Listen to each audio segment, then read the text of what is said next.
అల్లరి ప్రియుడి సినిమా రాజశేఖర్ గారి హీరోగా కె రాఘవేంద్రరావు గారి డైరెక్షన్లో మార్చి 19, 1993 రిలీజ్ అయింది. ఈ సినిమాతో అప్పటిదాకా యాంగ్రీ మెన్ ఇమేజ్తో ఉన్న రాజశేఖర్ గారు రొమాంటిక్ హీరోగా మారిపోయారు.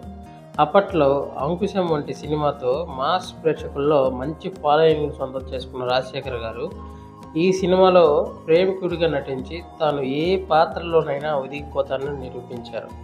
ఈ సినిమా బాక్సాఫీస్ దగ్గర బ్లాక్ బాస్టర్ హిట్గా నిలిచి రాజశేఖర్ గారిని యూత్కి, లేడీ ఫ్యాన్స్కి దగ్గర చేసింది.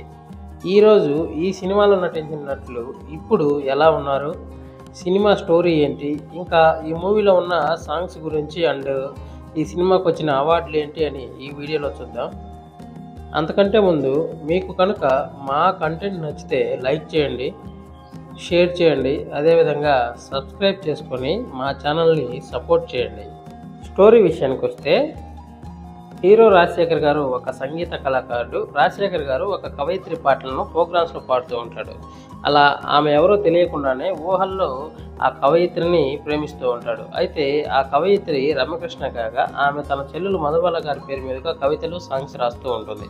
మధుబాల గారు రాజశేఖర్ గారిని ప్రేమిస్తున్నానని రమకృష్ణ గారికి చెప్పడంతో రమకృష్ణ గారు తన ప్రేమను త్యాగం చేసి ఆ రచయిత్రి ఎవరో కాదు తన చెల్లెలు మధుబాలనని రాజశేఖర్కి చెప్తుంది. అలా ఇద్దరు అమ్మాయిలు ఒక అబ్బాయి మధ్య నడిచిన ట్రయాంగిల్ లవ్ స్టోరీనే ఈ సినిమా కథాంశం. ఈ సినిమాలో నటించిన నటులు ఇప్పుడు ఎలా ఉన్నారో చూద్దాం. నెంబర్ 1 రాజశేఖర్. రాజశేఖర్ గారి హీరోగా రాజా క్యారెక్టర్లో ఒక లోవర్ మిడిల్ క్లాస్ సంగీత కళాకారుడిగా ఈ సినిమాలో నటించారు. అప్పటి వరకు యాంగ్రీ యంగ్ మ్యాన్ ఇమేజ్తో ఉన్న రాజశేఖర్ గారు ఈ సినిమాతో తాను అన్ని క్యారెక్టర్లలో నటించగలనని నిరూపించుకొని రొమాంటిక్ హీరోగా ఇమేజ్ని సొంతం చేసుకొని యూత్ అండ్ ఫ్యామిలీ ఆడియన్స్ని తన వైపు తిప్పుకున్నాడు. మరి రాజశేఖర్ గారు ఇప్పుడు ఎలా ఉన్నారో చూడండి. నెంబర్ 2 రమ్యకృష్ణ. రమ్యకృష్ణ గారు ఈ సినిమాలో హీరోయిన్గా లలితారాణి క్యారెక్టర్లో తన చెల్లి కవితారాణి పేరు మీదుగా కవితలు రాసే క్యారెక్టర్లో నటించారు. తన చెల్లి కోసం ప్రేమించిన వ్యక్తిని త్యాగం చేసేందుకు సిద్ధపడి రాజాతో కవితలు రాసింది తన చెల్లి అని చెప్పి వాళ్ళిద్దరిని ఒకటి చేయాలని చూస్తుంది. మరి రమ్యకృష్ణ గారు ప్రెజెంట్ ఎలా ఉన్నారో చూడండి. నెంబర్ 3 మధుబాల. మధుబాల గారు హీరోయిన్గా కవితారాణి క్యారెక్టర్లో నటించారు. అక్క లలితారాణి కోసం ఏదైనా త్యాగం చేయాలని భావించే చెల్లెల క్యారెక్టర్లో నటించారు. మధుబాల గారు ప్రెజెంట్ ఎలా ఉన్నారో చూడండి. నెంబర్ 4 రావు గోపాలరావు. రావు గోపాలరావు గారు ఈ సినిమాలో కవిత అండ్ లలిత అంటే మధుబాల గారు అండ్ రమకృష్ణ గారి ఫాదర్గా నటించారు. లలిత తన కూతురు కాకపోయినా కన్న కూతురిలాగానే చూసుకొని ఇద్దరు కూతుళ్లకు సమానమైన ప్రేమను పంచే తండ్రిగా రావు గోపాలరావు గారు నటించారు. రావు గోపాలరావు గారు 13 ఆగస్టు 1994లో మరణించారు. నెంబర్ 5 శుభ. శుభ గారు రావు గోపాలరావు గారి భార్య క్యారెక్టర్లో నటించారు. మరి శుభ గారు ప్రెజెంట్ ఎలా ఉన్నారో చూడండి. నెంబర్ 6 మనోరమ. మనోరమ గారు రాజా అంటే హీరో నానమ్మ క్యారెక్టర్లో నటించారు. మనోరమ గారు 10 అక్టోబర్ 2015లో మరణించారు. నెంబర్ 7 బ్రహ్మానందం. బ్రహ్మానందం గారు ఈ సినిమాలో బిట్రగుంట బిలహరి క్యారెక్టర్లో రాజా ఫ్రెండ్గా అంటే హీరో ఫ్రెండ్ క్యారెక్టర్లో నటించారు. మరి బ్రహ్మానందం గారు ప్రెజెంట్ ఎలా ఉన్నారో చూడండి. Number 8 Sudhakar.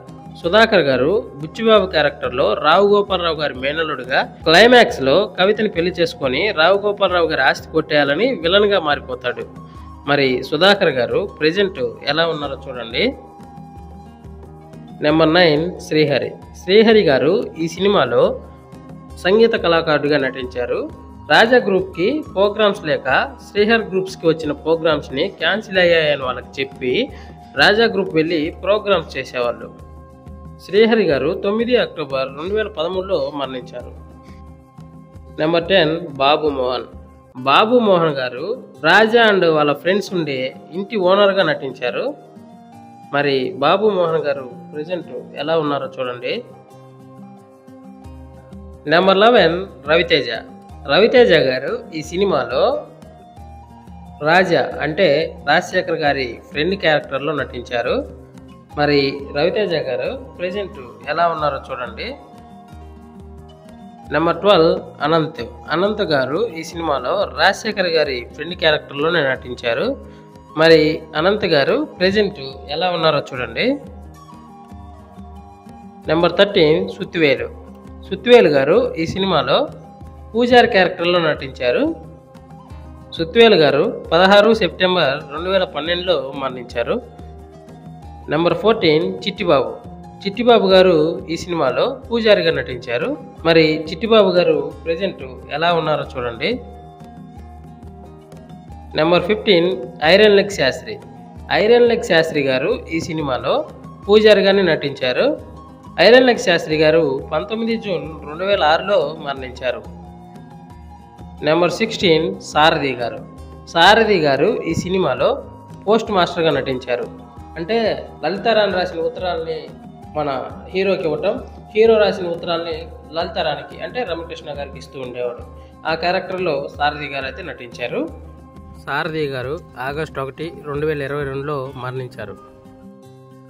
Number 18 P. Ravishankar గారు ఈ సినిమాలో రాజశేఖర్ గారి ఫ్రెండ్ క్యారెక్టర్లో నటించారు. మరి రవిశంకర్ గారు ప్రజెంట్ ఎలా ఉన్నారో చూడండి. నెంబర్ 19 పొన్నాబలం గారు కవితారాణి అంటే మధుబాల గారి నుంచి బ్యాగ్ నగలు కొట్టేసే సీన్లో నటించారు. పొన్నాబలం గారు ప్రజెంట్ ఎలా ఉన్నారో చూడండి. నెక్స్ట్ సాంగ్స్ విషయానికి వస్తే ఈ సినిమాలో ఉన్న అన్ని సాంగ్స్ కూడా సూపర్ డూపర్ హిట్ అయ్యాయి. ఈ సినిమాకి మ్యూజిక్ డైరెక్టర్ ఎంఎం కీరవాణి గారు. ఈ సినిమాలో మొత్తం 7 సాంగ్స్ ఉంటాయి. ఒకటి చెప్పకనే చెబుతున్న సాంగ్. ఈ సాంగ్ని ఎస్పి బాలసుబ్రహ్మణ్యం గారు, కెఎస్ చిత్ర గారు పాడారు. 2 ఏం పిల్లది ఎంత మాట అన్నది. 3 ప్రణయమా నీ పేరేమిటి ప్రళయమా. 4 అందమా నీ పేరేమిటి అందమా. 5 ఉత్తరాల ఊర్వశి. 6 అహో ఒక మనసుకు నేడే పుట్టిన రోజు. 7 రోజా పువ్వా. మొత్తం ఈ సినిమాలో ఉన్న 7 సాంగ్స్ని కూడా ఎస్పి బాలసుబ్రహ్మణ్యం గారు అండ్ కెఎస్ చిత్ర గారు పాడారు. నెక్స్ట్ ఈ సినిమాకు వచ్చిన అవార్డ్స్ విషయానికి వస్తే బెస్ట్ డైరెక్టర్గా కె. రాఘవేంద్రరావు గారికి ఫిల్మ్ఫేర్ అవార్డు వచ్చింది. బెస్ట్ మ్యూజిక్ డైరెక్టర్గా ఎంఎం కీరవాణి గారికి కూడా ఫిల్మ్ఫేర్ అవార్డు వచ్చింది. నెక్స్ట్ బెస్ట్ డైరెక్టర్గా కె. రాఘవేంద్రరావు గారికి నంది అవార్డు వచ్చింది. బెస్ట్ మ్యూజిక్ డైరెక్టర్గా ఎంఎం కీరవాణి గారికి కూడా నంది అవార్డు వచ్చింది. ఫైనల్గా ఆర్కే ఫిల్మ్ అసోసియేట్ పతాకంపై కె. కృష్ణమోహన్ రావు గారు ఈ సినిమాని నిర్మించారు. ఇది ఈరోజు వీడియో. నెక్స్ట్ ఇంకో వీడియోతో మళ్ళీ కలుద్దాం. బాయ్.